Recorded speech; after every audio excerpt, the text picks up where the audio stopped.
Hi everyone, and welcome to another Secret Sunday session. Today is very special because it is World Mental Health Day, and I am very happy and excited to have Jasmine with me today. Now, I met Jasmine a couple of weeks ago on the Today Show, and we talked a little bit but didn't get to go into depth about sort of the area that we're both in. So today we're going to talk a lot about body image, eating disorders, Jasmine's research, and also how that impacts this new environment that we're entering in terms of social media and how your children can be affected by this. It's going to be a very interesting conversation. As I said, it is World Mental Health Day, so we are starting that conversation today. I want to say thank you, Jasmine, to start off with, for joining me today. But to kick us off, who are you and what is it that you do? Well, thanks, Ashley, for inviting me to be part of this conversation. So I'm Jasmine Fardouly, and I am a researcher in the School of Psychology at UNSW Sydney. And so most of my research focuses on the impact of social media on young people, both positive and negative. Beautiful. And why did you want to be in this space and start researching this area?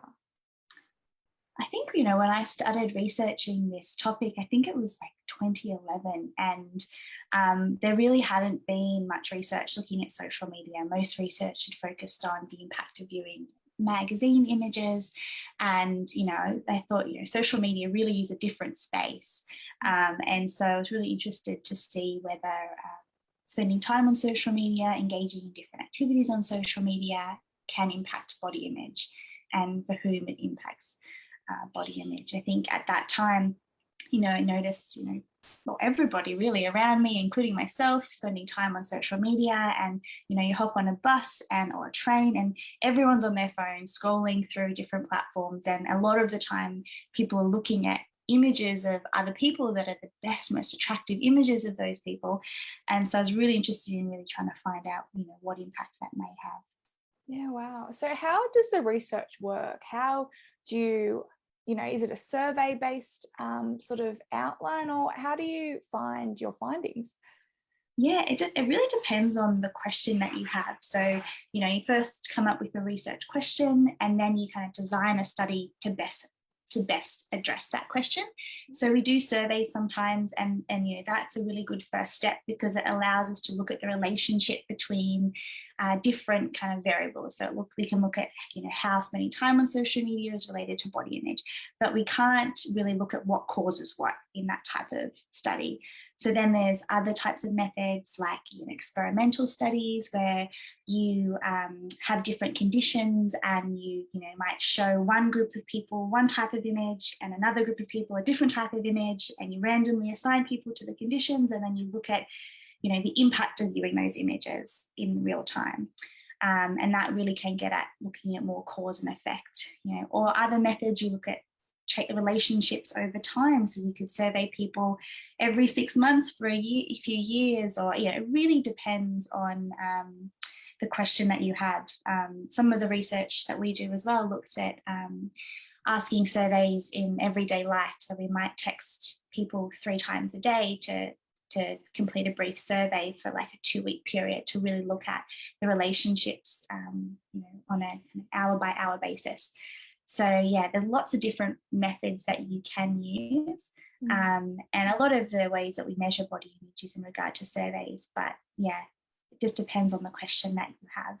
Yeah, wow. In your latest research, when we look back at the Australian article, when we were both on the Today Show, what did you find in that research?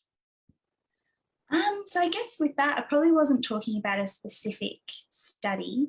I think, been researching this topic for almost 10 years now. So kind of the relationships have kind of evolved over time. But when it comes to social media and like body image, I think kind of the main findings that are coming out is that just generally spending time on social media isn't strongly related to body image concerns. What people do on social media is what's important. And so I think that's one thing to keep in mind, that, not everybody is going to have a negative experience on social media, but a lot of young people do choose to follow influencers or view different types of content or post different types of content, which can have implications for body image. But what you do online does seem to be key. And we know that viewing images of people that are highly selective, that have been enhanced in some way, whether it's using a filter or an app, or whether it's just good, makeup, lighting, angles, any ways that are really enhanced kind of version of people's appearance.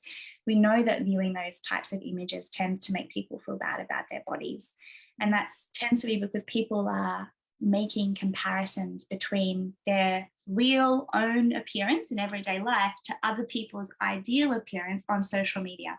We're not comparing our ideal social media image to someone else's ideal social media image. And so if we're comparing our reality to other people's ideals, then we're always going to think that we're worse off. And I think that's where social media can be particularly harmful, in that people in general do seem to have this desire to make comparisons to others. And that's because we like to know where we fit in the world. So if we want to know how well we did in a test, or to know how well we've done, we will ask other people what they got in the test, and then we know where we kind of fit. And people do seem to have a desire to know where we fit in regard to other people. And so, if social media provides a platform where people, want to present the best versions of themselves, then when we're going to be making comparisons, if we're only seeing that enhanced versions of people's lives and appearance, then that's when we're going to most likely judge ourselves to be worse, and then that can make us feel bad about ourselves and our bodies. So that's where social media seems to be harmful. And also it's promoting unattainable beauty ideals. So especially when images have been edited in some ways, and there's a lot of filters that seem to be popular on TikTok at the moment, where it literally changes the structure of your face. And that's really promoting a very narrow beauty ideal. It's one face that is being promoted as being attractive, which, almost everybody doesn't have that facial structure. And so if we're all trying, internalizing these ideals that aren't attainable, even for the people that are posting that content, then that can be really harmful, because we're trying to achieve something that we're never going to achieve. A lot of people promote it though as just having fun, posting photos online with all these different filters, dance videos, and yes, it's an ideal and it's not real. But how do you separate that from it not being like, it comes to a point where it's not fun anymore? And how do you know when it isn't becoming fun anymore? Yeah, that's a good question, and it's hard. I think I think there's a lot of things about social media that can be really fun, and there's a lot of different types of filters. There's not just filters that change your appearance to try and match a societal ideal. There's filters that make you look like a pineapple, or there's lots of different things, and those types of filters wouldn't be harmful for body image. It's just the ones that really do promote these beauty ideals. And I think that it can be hard on an individual basis to know if you're feeling bad when you're looking at that type of content. But I think one way to kind of notice it is if you're having thoughts like, I wish I looked like that person, or, look how attractive they look, if only my nose or eyes or whatever aspect of your appearance looked like that. Or if you feel motivated to change your appearance in a certain way by using a product, or by, if you're, thinking you're more interested in surgery or engaging in different behaviors to change your appearance, then that's probably a sign that you're not feeling good about your body while you're looking at that content or after looking at that content. And that's a good sign to, become more aware of it. Or sometimes it can just be feeling a bit flat, just like a negative mood. It's not always easy to become aware of that, especially because it can be such a normal part of people's lives, that it's not just an unusual event that they're experiencing. But I think a lot of the time when people are looking at that type of content, the research suggests that it doesn't make people feel good about their bodies. And at the moment, more and more research is coming out suggesting that there's not an easy way to stop that type of content from making people feel bad. So we can't just tell people to, that it's been edited and make people aware that it's been edited. It will unlikely reduce the negative impact that that image is having. But, those images are pretty powerful. And so, avoiding them is really the only way at the moment that's likely to be helpful. How do you tell that to a young person that may be experiencing this, but at the same time, they don't want to miss out because all their friends are online, and they don't want to be that person that's not knowing what their friends are doing or not being invited to that party because they're not on social media? Yeah, and it's not easy. It certainly wouldn't be easy because, we can say, this is what the research is finding and this is what we recommend. But then there's also all of these external pressures that people feel and motivates them to engage in behaviors on social media. And especially for young people, peers are so important, and, being accepted by peers, staying up to date is, a really powerful motivator. So it's certainly not easy. I think, there may be things you can use on specific platforms where you can hide certain content. So, you don't necessarily have to not follow those people, but you might, choose to hide it from, the main page of that platform. And if you want to try and catch up with something, that you can actually go into that person's account and have a look, but you're not constantly reminded of it every time you're on those platforms. I think another good thing to do is to follow accounts that have nothing to do with physical appearance, because that means that when you're on social media, it will be less appearance focused, less potent. And so, everybody has an interest. Everybody has something they're interested in, whether they like traveling or you like, sports, or you're interested in interior designs or anything. And there are so many pages that you can follow on social media. So following those types of accounts will just mean that you're having less opportunities to make those types of appearance comparisons, and you're just being less exposed. So that's maybe one way that you are not missing out, in that you're still, staying connected with your friends and people that you might want to, keep up to date with their posts, but it's more filtered. But I think that we need to know a lot more.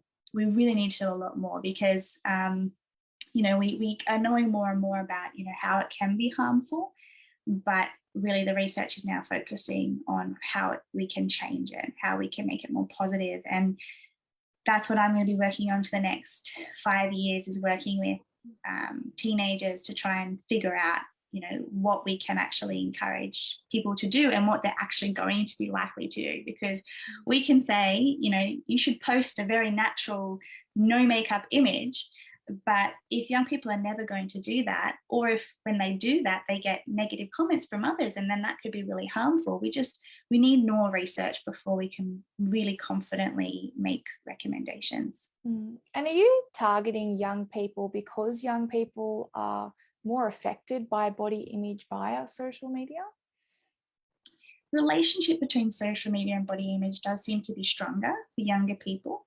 It doesn't mean that it doesn't impact every age group. It can impact every age group, and there is research looking at, adolescents all the way up to people in their 70s. And, if people are engaging in certain behaviors on social media, then it seems to be linked to negative body image, regardless of how old you are.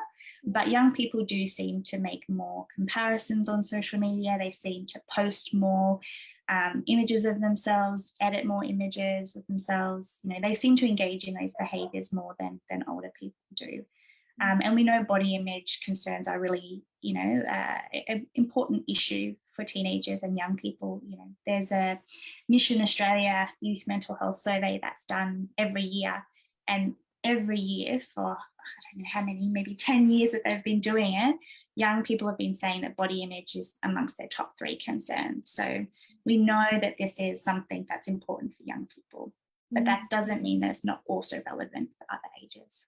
Yeah, I think as well, as we spoke a couple of weeks ago on the Today Show, even with the article, a lot of big businesses, especially Facebook, are getting blamed for body image and its effect on young people. What's your thoughts on that? Do you think business owners need to be kept accountable? I think it's complicated. I think it's a lot more complicated than probably we talk about. I think body image concerns have been a problem for a very long time, way before social media was invented. And I think that, body image concerns are influenced by many factors. So they're influenced by societal beauty ideals that are promoted in traditional media, in advertising, amongst families, amongst peers. I mean, really the roots of body image concerns are quite deep and really in many, they're very multiple layers. Even having conversations with, parents and kids about, engaging in certain eating behaviors, or, people, parents saying they don't like the way they look in front of their kids. I mean, all of those things are just pieces of the puzzle that can impact people's body image. I think that social media is important, but I think we come to social media with pre-existing thoughts, experiences, and feelings about our bodies, and that predicts how we use social media.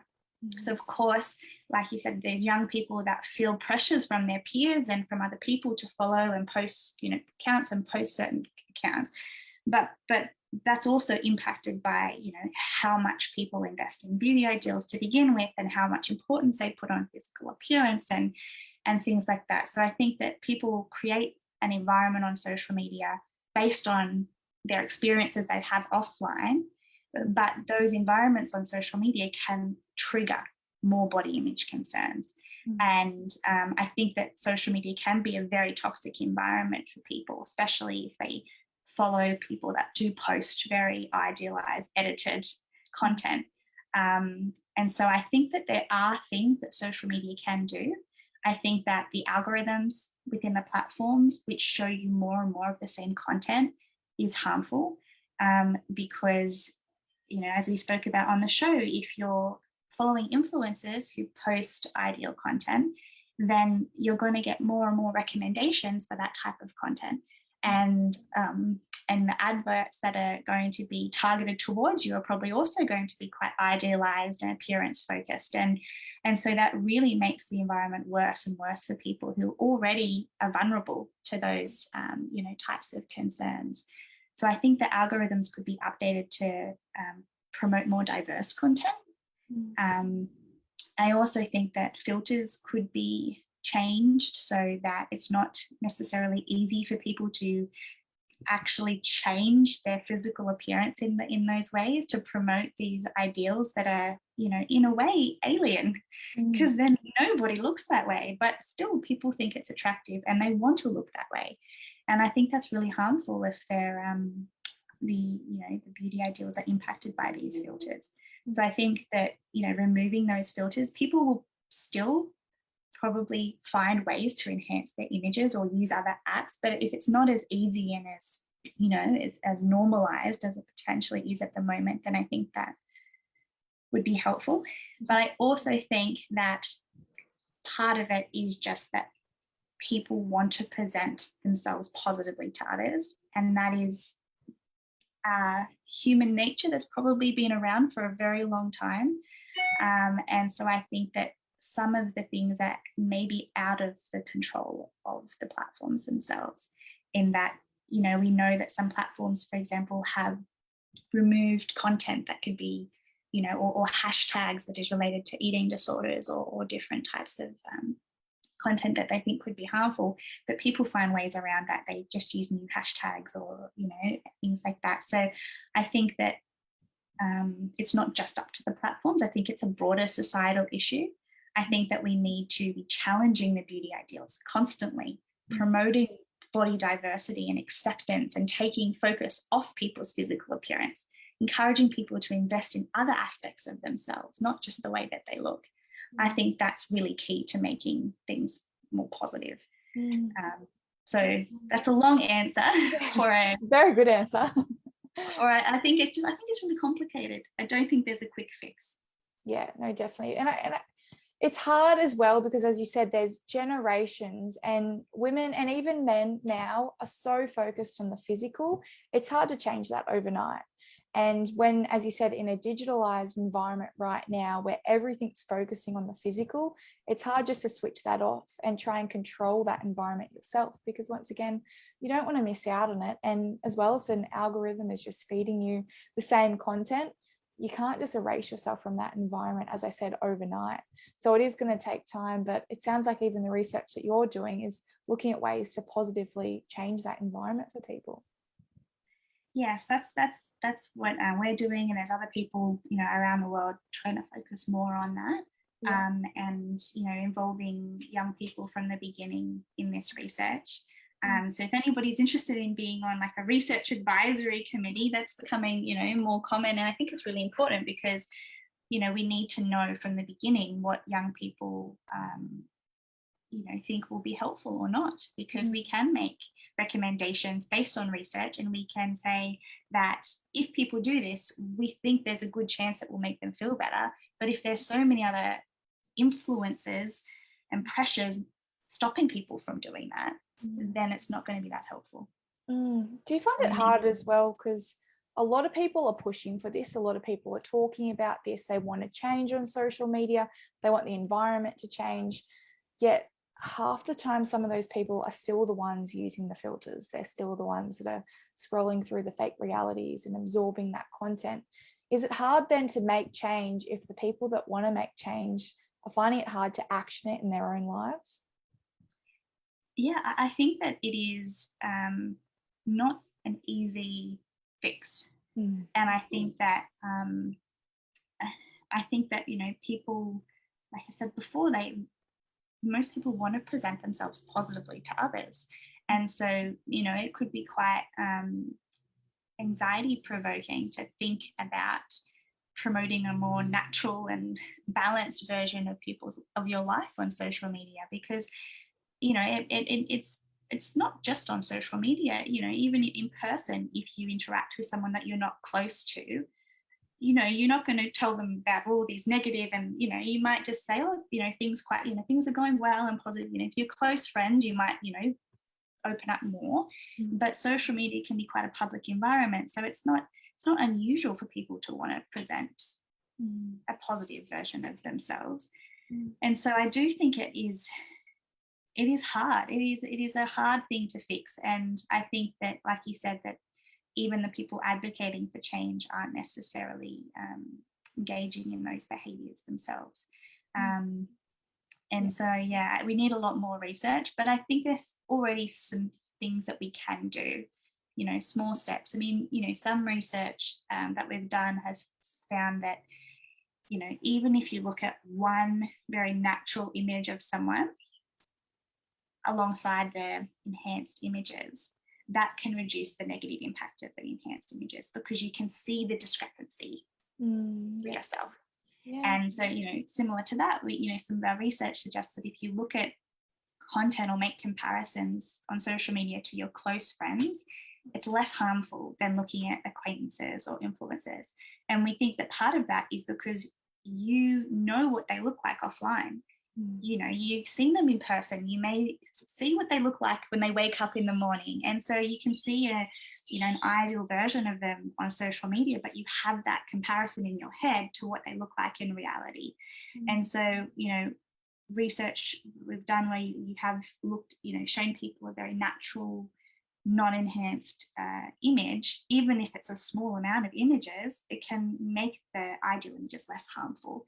So, there might be even small things that people can do to help, even if it is just posting, one very natural image of themselves. But there's not an easy fix. And if there was, we would have done it by now.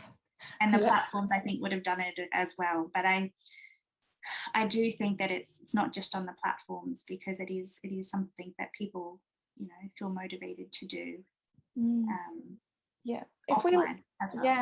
If we look at body image and the correlation to eating disorders, in your research, how does that work? How does body image encourage people to have eating disorders or potentially have eating disorders? Yeah, well, body image concerns are, an important predictor for eating disorders, but it's just one piece of the puzzle. So, a lot of young people report being unhappy with the way that they look, but the proportion of young people who experience eating disorders is not as large as the proportion of people who experience body image concerns. So it's certainly, they don't go completely hand in hand. Eating disorders are a lot more complex and are, made up of a lot of other motivations and thoughts and experiences that go beyond just general body dissatisfaction. So while they are related, they're not necessarily the same thing. And I think that when we're looking at ways to improve body image on social media, I think that we also need research looking more specifically at eating disorders, because this, I think that there might be other things that are useful to do when we're looking at specifically targeting eating disorders on social media. Do you think the likes and the followers culture that's kind of been built from social media has impacted people's mental health? I think it has likely impacted people's mental health, but the research is only slowly catching up. So a lot of research focuses on viewing other people's ideal content. Only now we're starting to do research looking at the impact of likes and comments. So far, the research suggests that there's a correlation between being more invested in receiving likes and positive comments from others and body image concerns, but we don't know what predicts what. And when you're looking at other people's comments, at the moment there's not a lot of research, but it seems that for other people's images, if there's like a small or large number of likes, it doesn't seem to matter so much, but the comments seem to be more important. So if there's comments that are endorsing that person's appearance, then that's likely to make the image even more harmful for body image, because they're kind of I guess it's adding to the fact that that person might match some societal beauty ideals. Yeah. But when it comes to receiving likes and comments, then it seems to be maybe a powerful motivator for posting some type of content. So if people think that posting, maybe an ideal, edited, and sometimes maybe sexualized image may get more likes and comments, then that could motivate them to post more of that content.